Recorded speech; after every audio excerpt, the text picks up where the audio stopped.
Hello friends, I hope you all are doing good. My name is Arshpreet and today I'm going to teach you about sources of light. Basically हम topic क्यों पढ़ रहे हैं? Because हमें interference पढ़ना है and interference को पढ़ने के लिए हमें उसके सोर्सेज के बारे में भी पता होना चाहिए.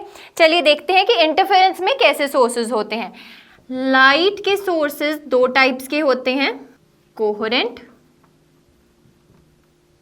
इनकोहेरेंट.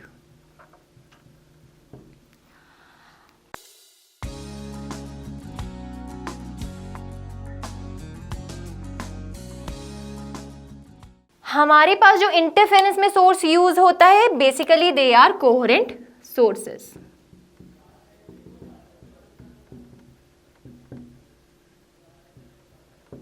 जो कोहेरेंट सोर्सेस होते हैं उनकी क्या कंडीशंस होती है? They are the sources which have same wavelength, same frequency,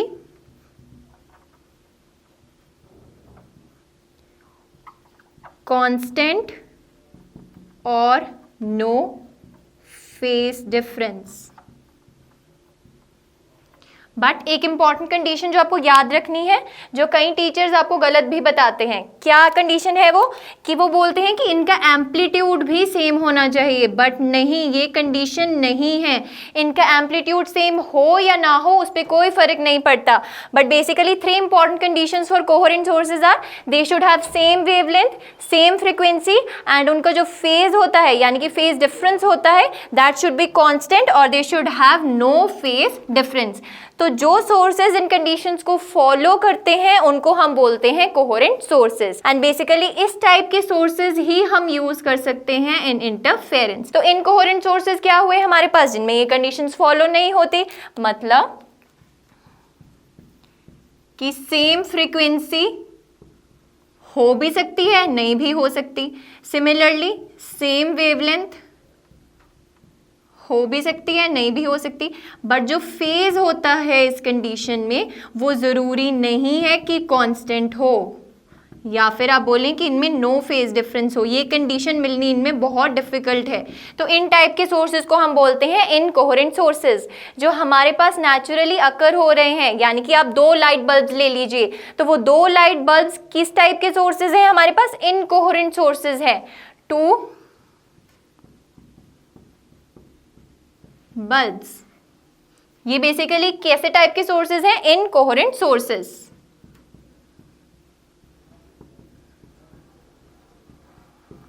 जो हम ये बोल रहे हैं कि इन दोनों के बीच में same wavelength, same frequency and no या फिर कांस्टेंट फेज डिफरेंस होना चाहिए, ये 2 सोर्सेज के बीच की बात कर रहे हैं हम. तो ऐसे 2 सोर्सेज या 2 से ज़्यादा सोर्सेज जिनमें ये कंडीशंस फॉलो होंगी उनको हम बोलेंगे कोहेरेंट सोर्सेज. एंड ऐसे 2 या 2 से ज़्यादा सोर्सेज जिनमें ये कंडीशंस फॉलो नहीं होंगी उनको हम बोलेंगे इनकोहेरेंट सोर्सेज. तो अब हमारे पास ये क्वेश्चन आता है दैट व्हाई 2 इंडिपेंडेंट सोर्सेज, जैसे कि मैंने आपको एग्जांपल दिया 2 बल्ब्स का, why 2 independent sources are incoherent in nature. So हमारे पास क्वेश्चन क्या था कि why 2 independent sources are incoherent in nature. देखिए, everything around is made up of matter and matter consists of atoms and atoms consists of electrons. Right. अब हम बात कर लेते हैं, सपोज ये हमने कंसिडर किया है कोई मैटर, इसके बीच में क्या है? एटम्स हैं. सपोज ये है सोर्स 1 एंड सिमिलरली यहां पर हम कंसिडर कर रहे हैं सोर्स 2 जिसके बीच में भी कुछ एटम्स हैं. एटम्स के सेंटर में क्या होता है? न्यूक्लियस. यहां पर हुआ न्यूक्लियस एंड इसके आसपास क्या होते हैं? शेल्स होते हैं जिनमें इलेक्ट्रॉन रिवॉल्व करता है.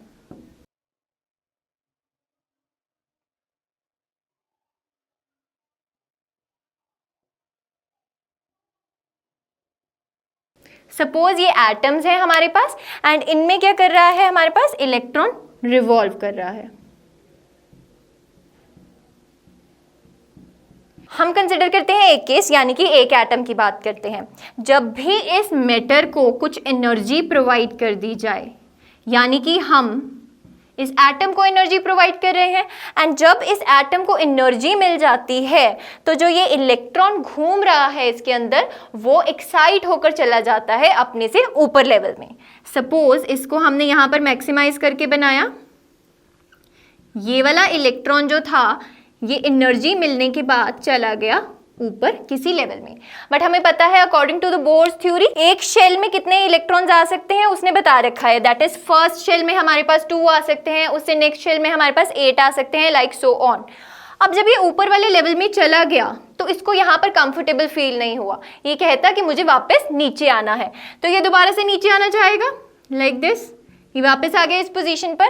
तो जब ये वापस आया अपनी नीचे वाली पोजीशन पर तो यहाँ से कुछ एनर्जी एमिट हुई, एंड इस एनर्जी को हम क्या देखते हैं, in the form of light. तो बेसिकली लाइट इसी तरह बनती है, जब भी हमारे पास इलेक्ट्रॉन ऊपर वाले लेवल से नीचे वाले लेवल पर आता है डी एक्साइट होकर, तो there is a photon of energy which comes out, and this photon of energy is called light. अब मैंने आपको बोला था दैट कोहेरेंट सोर्सेज के लिए हमारे पास क्या होना चाहिए, कांस्टेंट फेज डिफरेंस होना चाहिए। So is it possible for all the electrons to come in the same phase as these are coming? ये भी डी एक्साइट होकर आया, ये भी डी एक्साइट होकर आया। अगर हम 2 इंडिविजुअल सोर्सेज की बात करें तो it is not possible, because matter is made up of billions of atoms, billions and billions of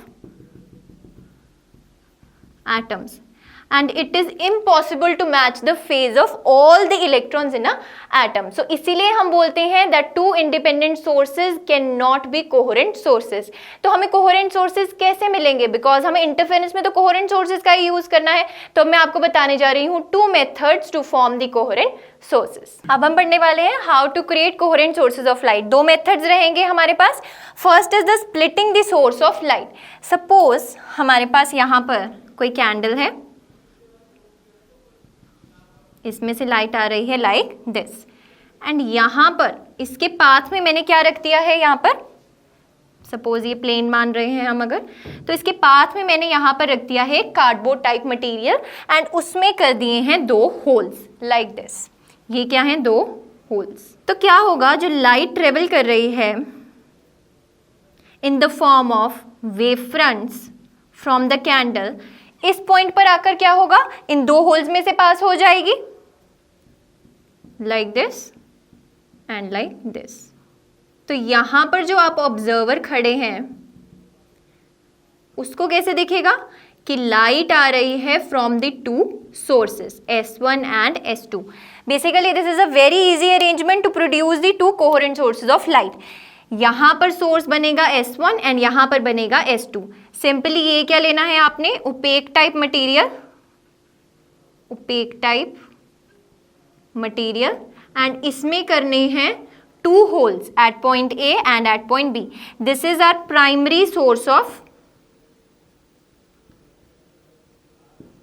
light. अब मैंने आपको बोला था कि 2 इंडिविजुअल इंडिपेंडेंट सोर्सेज कोहेरेंट नहीं काम कर सकते, बट यहाँ पर देखिए हमने एक ही सोर्स लिया है, दैट इज द कैंडल, उसी की लाइट को हमने स्प्लिट कर दिया है इन 2। तो हमें यहाँ पर कैसे प्रिटेंड होगा कि ये 2 इंडिविजुअल सोर्सेज हैं, and these type of sources are known as coherent sources. इस टाइप के सोर्सेज ही हम यूज करते हैं to study the interference. Second method क्या रहेगा हमारे पास, रिफ्लेक्शन। रिफ्लेक्शन के केस में क्या होगा, सपोज कैंडल पड़ी है यहाँ पर, एंड यहाँ पर हमने लगाए हैं 2 mirrors, this is M1 and this is M2, and यहाँ से हमने प्लेस किया है किसी ओपेक ऑब्जेक्ट को। ओपेक ऑब्जेक्ट से मेरा मतलब है यहाँ पर किसी कार्डबोर्ड को प्लेस किया है, राइट। तो अब क्या होगा, ये जो लाइट है वो जाएगी यहाँ पर, इस मिरर के ऊपर फॉल होगी लाइक दिस, एंड यहां से जाएगी वो इस मिरर पे फॉल होगी लाइक दिस। तो हमें आफ्टर रिफ्लेक्शन यहां पे क्या दिखेगा, 2 sources of light that is S1 and S2।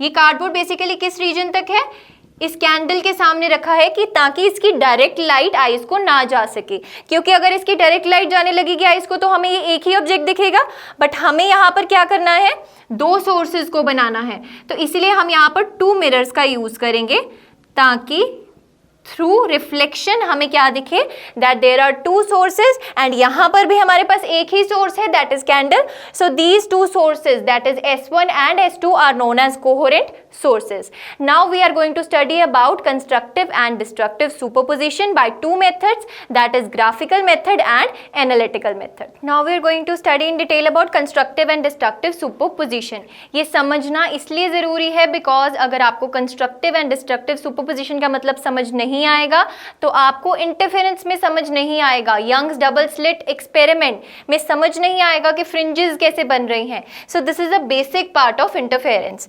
So starting with the first case, अगर हमारे पास 2 waves हैं, this is wave 1 and this is wave 2 and this is the resultant wave which is formed after superposition of 2 waves, that is wave 1 and wave 2. wave 1 का amplitude क्या है A1 and wave 2 का amplitude क्या है A2. अब देखिए ये wave का जो क्रेस्ट है ये सुपर इम्पोज हो रहा है इसके क्रेस्ट पर, किसके क्रेस्ट पर, वेव सेकेंड के क्रेस्ट पर, एंड सिमिलरली जो इसका ट्रफ है वो सुपर इम्पोज होगा इसके ट्रफ पर एंड सो ऑन. तो हमें इस टाइप की सुपरपोजिशन जब मिलेगी तो उसको हम बोलते हैं कंस्ट्रक्टिव सुपरपोजिशन.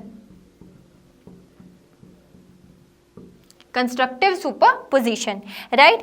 जो फर्स्ट वेव है उसकी इंटेंसिटी क्या होगी, डायरेक्टली प्रोपोर्शनल टू A1 का स्क्वायर दैट इज एम्पलीट्यूड का square.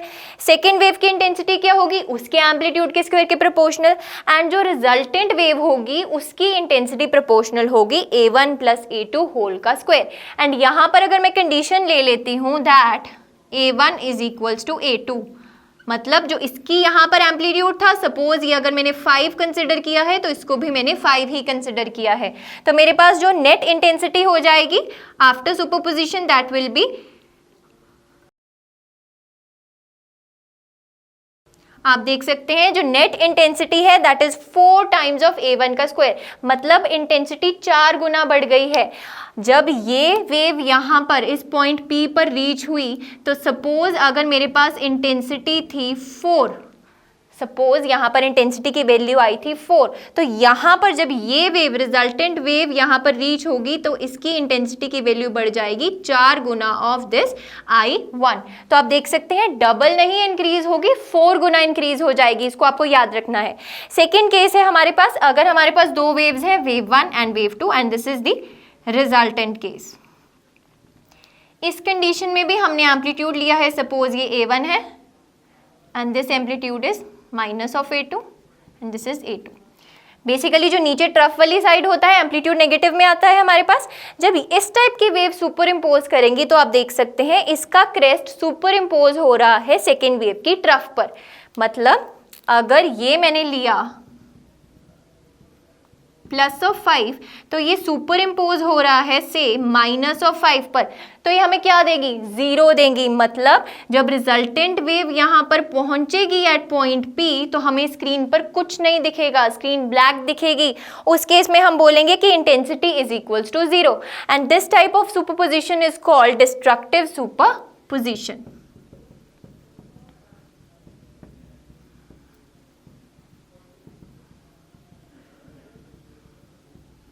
And this type of superposition is called destructive superposition. Now we are going to study the case of phase difference and path difference in the case of constructive and destructive superposition using graphical analysis. उसके बाद हम करने जाएंगे analytical analysis. Now we are going to discuss about path difference and phase difference in case of constructive superposition and destructive superposition. Basically ये सब क्या चल रहा है हमारे पास, graphical analysis. सबसे पहले हम बात करते हैं phase difference and path difference in case of constructive superposition. तो अभी तक आपको समझ आ गया है constructive superposition में क्या होता है, crest falls on crest, trough falls on trough. तो similarly देखिए यहाँ पर मेरे पास 2 sources हैं जिसमें से wave जा रही हैं and they are striking on a screen. This is basically what, this is screen.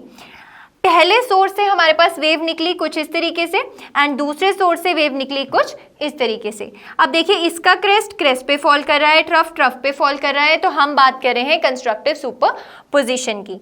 अब पाथ डिफरेंस क्या होता है, ये हमने अच्छे से पढ़ा हुआ है इलेक्ट्रोमैग्नेटिक वेव्स में। Path difference is basically the distance travelled by wave in one complete cycle and it is denoted by lambda, and इस lambda के corresponding जो एंगल बन रहा है that is 2 pi is known as the phase of that wave। अब देखिए ये जब दोनों waves travel करती करती स्क्रीन पर पहुंची at this point, तो अगर यहाँ पर इसका फेज था 6 पाई तो दूसरी वेव का फेज भी क्या था 6 पाई।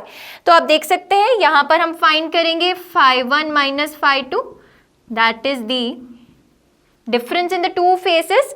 तो हमारे पास फेज डिफरेंस की वैल्यू क्या आ जाएगी 6 pi minus 6 pi which is equals to 0।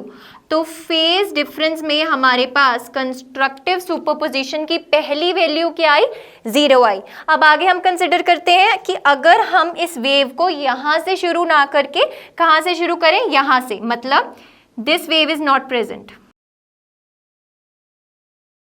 तो अब फेजेस भी चेंज हो जाएंगे। ये फेज यहां पर पहुंच जाएगा, मतलब ये बन जाएगा अब 2 पाई एंड यहां पर पहुंच जाएगा 4 पाई। तो इस कंडीशन में हमारे पास फेज डिफरेंस अब क्या हो जाएगा 6 pi minus 4 pi which is equals to 2 pi. 6 pi minus 4 pi which is equals to 2 pi. Similarly अगर हम सेकेंड सोर्स की वेव को यहां से ना स्टार्ट करके यहां से स्टार्ट करें, मतलब इसको भी हटा दीजिए एंड यहां पर आ जाइए, इस कंडीशन में हमारे पास क्या हो जाएगा, देखिए यहां पर पहुंच गया अब 2 पाई। बेसिकली अभी भी क्या हो रही है, कंस्ट्रक्टिव सुपरपोजिशन ही हो रही है, अभी भी क्रेस्ट पर ही लाई कर रहा है एंड ट्रफ पर ही लाई कर रहा है, बट इसमें जो फेज डिफरेंस आ गया वो क्या आ गया अब 6 pi minus 2 pi which is equals to 4 pi. तो अब इसको हम जनरलाइज कर लेते हैं कि जब भी हमारे पास फेज इस फॉर्म का है 0 2 पाई 4 पाई और we can say even multiples of pi, ये और बड़ी वेव बना दीजिए तो आपको और पता चल जाएगा। नेक्स्ट हमारे पास फेज आ जाएगा 6 पाई 8 पाई। तो अगर मैं जनरलाइज करूं इसको तो मैं कैसे लिखूंगी कि जब भी हमारे पास फेज होगा even multiples of pi, then उस केस में हमेशा कैसी हमारे पास सुपरपोजिशन आएगी, कंस्ट्रक्टिव सुपरपोजिशन।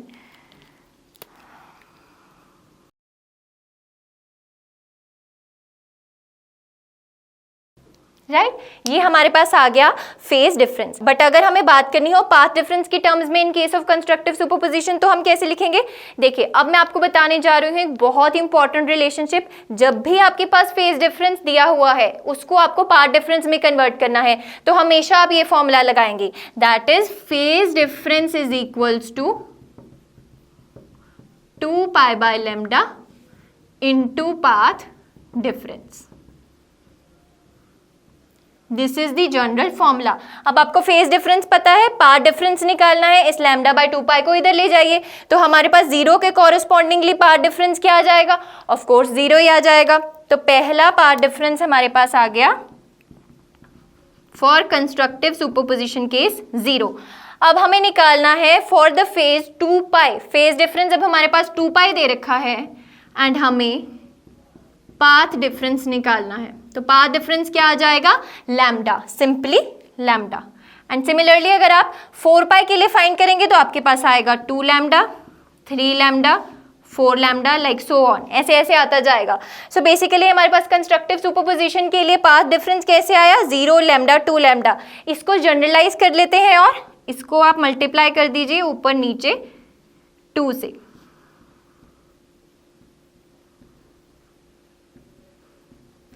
इसको आप लिखेंगे that path difference in case of constructive superposition is an even multiple of lambda by 2। आप देख सकते हैं even multiple आ रहा है ये, so it is an even multiple of lambda by 2। अब डिस्ट्रक्टिव सुपरपोजिशन के केस में क्या होगा, ये हमने बात करी कंस्ट्रक्टिव सुपरपोजिशन में। डिस्ट्रक्टिव सुपरपोजिशन में आप सिमिलरली ग्राफ ड्रॉ करेंगे, सेम फेज को वहां पर आप उस साइड लेकर जाएंगे जब आप वेव को उस साइड लेकर जाएंगे, बट उसके कंडीशन में आपको क्या याद रखना है, इनिशियली हमारे पास वेव ऐसे बनेगी, मतलब यहाँ पर जो क्रेस्ट है वो फॉल करेगा ट्रफ पे, एंड आप वेव को सिमिलरली मूव करते जाएंगे, तो आपके पास जो फेजेस आएंगे in case of destructive superposition that will B pi, 3 pi, 5 pi, 7 pi, like so on. That is the odd multiples of pi. Odd multiples of pi. तो आपके पास फेज डिफरेंस आ गया, तो आप पार्ट डिफरेंस भी निकाल सकते हैं। तो डिस्ट्रक्टिव सुपरपोजिशन के केस में हमारे पास पाथ डिफरेंस कैसा आता है, 3 lambda by 2, 5 lambda by 2, 7 lambda by 2, 9 lambda by 2, 11 lambda by 2। शुरू कहाँ से होता है, लैम्डा बाय 2 से। मतलब मैं कहना चाहती हूँ in case of destructive superposition आपका पार्ट डिफरेंस रहेगा odd multiple of lambda by 2। अब इसको हम समराइज करके लिखते हैं, चलिए देखिए समराइज करके लिख लेते हैं हम इसको। जब भी हमारे पास कंस्ट्रक्टिव सुपरपोजिशन आएगी तो उसमें जो फेज होगा that is even multiple of pi, like this, and जो path difference होगा that will be even multiple of lambda by 2।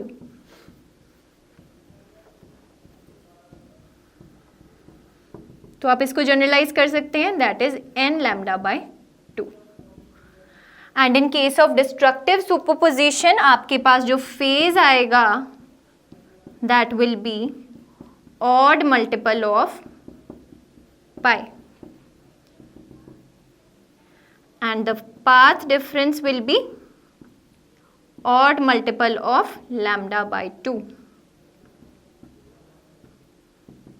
तो इसको आप जनरलाइज करके कैसे लिख सकते हैं, 2n plus 1 lambda by 2।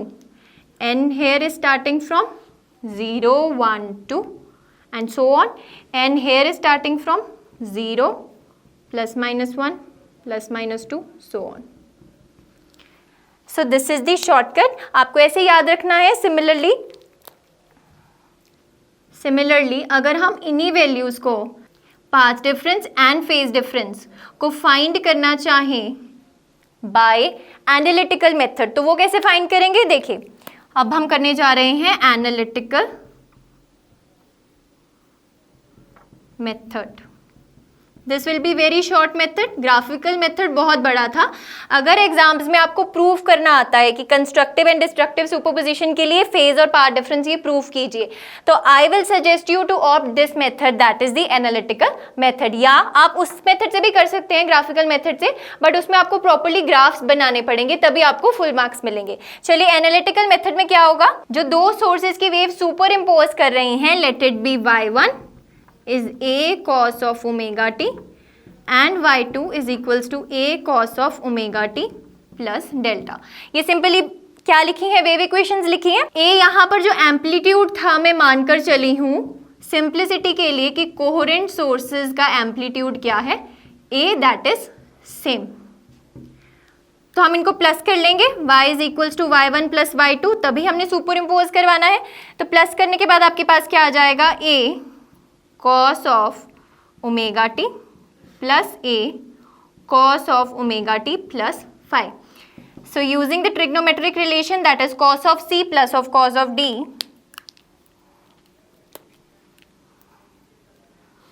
cos of c plus cos of d is cos of c plus d by 2 into cos of c minus d by 2। इसके आगे आता है एक 2।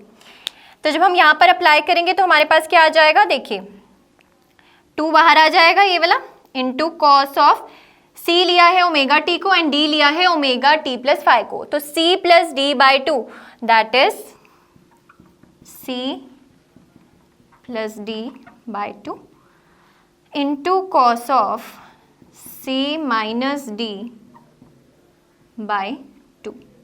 ये रिलेशन आ गया हमारे पास, तो आ जाएगा y is equals to 2a। जब इसको प्लस करेंगे तो 2 ओमेगा t बाई 2, 2 से 2 कट जाएगा, तो ये आ जाएगा cos of omega t plus 5/2 into cos of, ये कट हो जाएगा, cos of minus theta is equals to cos of theta, so इसको मैं सिंपली cos ऑफ 5/2 लिख लूंगी। तो इसको हम लिख सकते हैं further y is equals to 2a cos of 5/2 into cos of omega t plus 5/2। तो अगर मैं इसको वेव इक्वेशन से कंपेयर करूं, मतलब इससे कंपेयर करूं, तो जो ये पार्ट है मेरे पास this is not varying with time, तो ये बेसिकली क्या होगा, रिजल्टेंट वेव का एम्पलीट्यूड होगा। जैसे हमने दो वेव्स को सुपर इम्पोज किया था तो 2 + 2 एम्पलीट्यूड करके 4 बना दिया था, तो ये बेसिकली वो पार्ट है जो कि वेरी नहीं कर रहा है विद टाइम। सो इसको मैं लिख लूंगी इसी तरीके से, and it will come as this. So this is known as wave equation for the resultant wave. अब हमें पता है जब भी इंटेंसिटी मैक्सिमम होगी तो उसका एम्पलीट्यूड भी मैक्सिमम होगा, मतलब मुझे इस एम्पलीट्यूड को मैक्सिमम करना है for the condition of maximum intensity, मतलब 2a cos ऑफ 5/2 क्या होना चाहिए, मैक्सिमम होना चाहिए। In this case cos of 5/2 plus minus 1 के बराबर होना चाहिए, तभी मैक्सिमम होगा। तो यहाँ से मेरे पास 5/2 की वैल्यूज जो निकलेंगी that will be equal to 0, pi, 2 pi, 3 pi, like so on. तो जब मैं इस 2 को उधर लेके जाऊंगी तो 5 here comes out to be 0, 2 pi, 4 pi, 6 pi and so on. ये हमने अभी पढ़ा था। ये किसके लिए वैल्यूज आती हैं, कंस्ट्रक्टिव सुपरपोजिशन के लिए, फॉर कंस्ट्रक्टिव सुपरपोजिशन, राइट। यहां से आप सिमिलरली वो फॉर्मूला यूज करके, कौन सा, phase difference is equals to 2 pi by lambda into path difference, ये फॉर्मूला यूज करके आप फेज डिफरेंस को कन्वर्ट कर सकते हैं पाथ डिफरेंस में। तो आपके पास लैम्डा की क्या वैल्यूज आ जाएंगी, पाथ डिफरेंस की क्या वैल्यूज आ जाएंगी आपके पास, 0, 2 λ/2, 4 λ/2, 6 λ/2 एंड सो ऑन। एंड अगर हम इस एम्पलीट्यूड को कंसिडर करें कि ये मिनिमम है, इंटेंसिटी मिनिमम है, तो उस केस में हमारे पास क्या होगा, that 2a by cos 5/2 should be minimum, मतलब cos 5/2 शुड बी 0, तभी मिनिमम होगा हमारे पास। तो 5/2 is equals to π/2, 3 π/2, 5 π/2 and so on. यहाँ से हमारे पास कंडीशन क्या आ गई, 5 is equals to pi, 3 pi, 5 pi, यानी कि odd multiples of pi. And lambda की वैल्यूज क्या आ जाएंगी हमारे पास, सॉरी, पाथ डिफरेंस की वैल्यूज क्या आ जाएंगी हमारे पास। इसको सॉल्व करके सिमिलरली वो फॉर्मूला लगा के that phase difference is equals to 2 pi by lambda into path difference, हमारे पास आ जाएगा path difference λ/2, 3 λ/2, 5 λ/2 and so on.